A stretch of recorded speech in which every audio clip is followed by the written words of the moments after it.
तो आज हर तरफ चंद्रयान, लैंडर विक्रम, रोवर प्रज्ञान, इन्हीं की चर्चा है। हर तरफ न सिर्फ हिंदुस्तान में बल्कि पूरे विश्व में आज इन्हीं की चर्चा है। ऐसे में चंद्रयान 3 से जुड़े हुए 10 बड़े सवालों के जवाब मैं अपनी इस रिपोर्ट में आपके लिए लेकर आया हूं। इस पूरे मिशन से जुड़े हुए आगे क्या होगा, कौन क्या है, कब यह मिशन शुरू हुआ था, कितने लोग चांद पर पहुंचे हैं, कितने देश चांद पर पहुंचे हैं, लैंडर रोवर क्या है, प्रज्ञान क्या है, चंद्रयान क्या है, सारी चीजें एक एक करके मैं आपको बताता हूं। लेकिन सबसे पहला सवाल, 23 अगस्त को ही लैंडिंग क्यों? सबसे बड़ा सवाल यही है कि भाई आज ही का दिन चंद्रयान 3 की लैंडिंग के लिए क्यों चुना गया? तो इसका जवाब है कि चंद्रमा पर जहां पर हम लैंड कर रहे हैं यानी कि साउथ पोल, वहां पर 14 दिन रात रहती है और 14 दिन दिन रहता है। यानी कि हमारे धरती के मुताबिक हमारा जो 14 दिन का साइकिल होता है वो चंद्रमा पर एक दिन का साइकिल होता है। यहां का 14 दिन, वहां का एक दिन।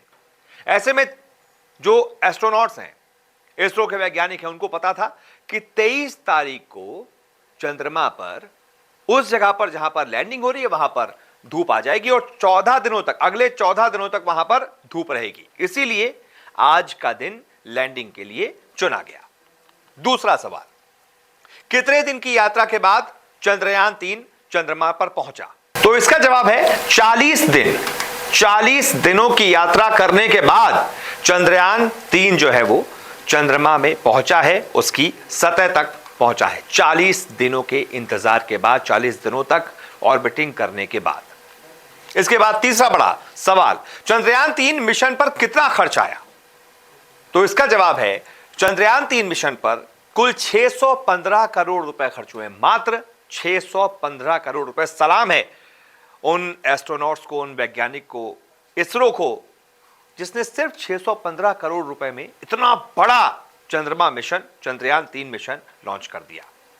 जबकि इससे पहले जो चंद्रयान 2 मिशन था जो फेल हो गया था, उस पर 978 करोड़ रुपए खर्च हुए थे। 978। लेकिन अब इस वाले मिशन में सिर्फ 615 करोड़ रुपए खर्च हुए हैं, यानी कि लगभग 300 करोड़ रुपए कम।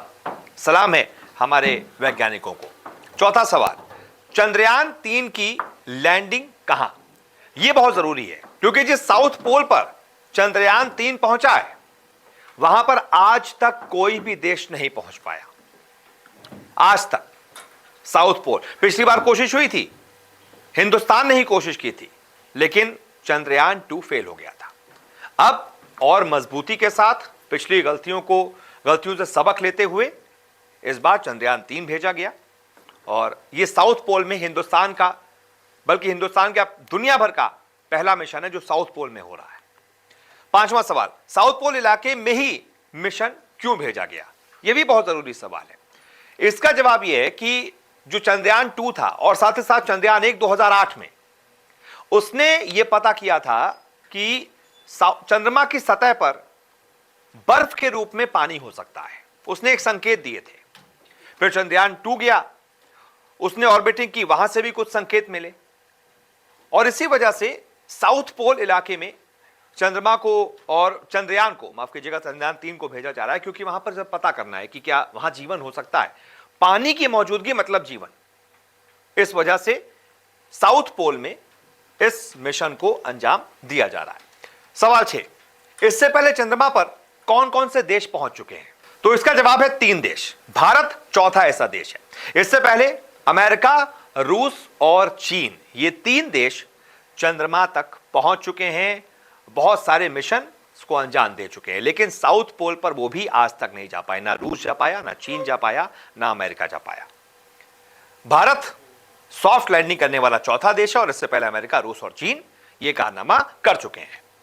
7वां सवाल, चांद पर एक दिन का ही मिशन क्यों? आप कहेंगे इतना बड़ा मिशन, 600 से ज्यादा करोड़ रुपए लगा दिए और सिर्फ एक दिन के लिए आप भेज रहे हैं। तो इसका जवाब है, चांद पर एक दिन का मतलब है हमारे धरती के 14 दिन, यानी कि अब से लेकर 14 दिनों तक चांद की सतह पर चंद्रयान 3 रहेगा और लैंडर विक्रम, साथ ही साथ प्रज्ञान रोवर जरा पता करेंगे, इसरो को यह बताएंगे कि वहां पर क्या क्या है।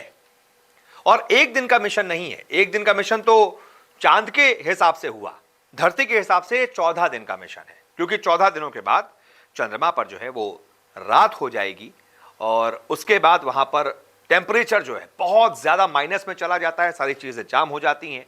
इस वजह से जो सोलर पैनल्स लगे हैं अभी लैंडर विक्रम में या फिर पूरे मिशन में, प्रज्ञान रोवर में, वो जब तक धूप मिलेगी तब तक तो काम करेंगे, धूप मिलना बंद हो जाएगी तो काम नहीं कर पाएंगे। इसीलिए 14 दिनों तक ही ये मिशन हो पाएगा। अब लैंडिंग के बाद क्या क्या हो रहा है? अब लैंडिंग के बाद क्या होगा कि जो प्रज्ञान रोवर है वो सतह से चंद्रमा की सतह पर क्या क्या एलिमेंट्स मौजूद हैं, सारी जानकारी इसरो को देगा और उसके बाद इसरो इस पर रिसर्च करेगा कि इस पर क्या क्या हो सकता है। 9वां सवाल, चंद्रयान 2 से कितना अलग है मिशन चंद्रयान 3? दरअसल चंद्रयान 2 में लैंडर, रोवर और ऑर्बिटर था, जबकि चंद्रयान 3 में ऑर्बिटर के बजाय स्वदेशी प्रोपल्शन मॉड्यूल लगाया गया है। जरूरत पड़ने पर चंद्रयान 2 के ऑर्बिटर की मदद ली जाएगी। प्रोपल्शन मॉड्यूल चंद्रयान 3 के लैंडर रोवर को चंद्रमा की सतह पर छोड़कर चांद की कक्षा में 100 किलोमीटर ऊपर चक्कर लगाता रहेगा। ये कम्युनिकेशन के लिए बनाया गया है।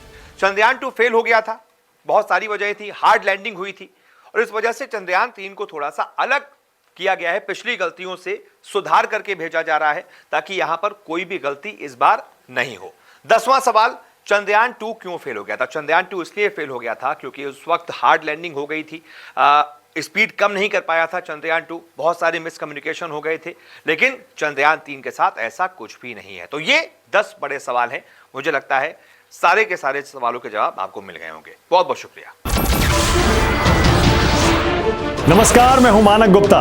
अगर आपको हमारा ये वीडियो पसंद आया हो तो इसे लाइक और शेयर जरूर करें और हाँ, हमें सब्सक्राइब और फॉलो करना ना भूलें ताकि आप देश और दुनिया की कोई खबर मिस ना करें।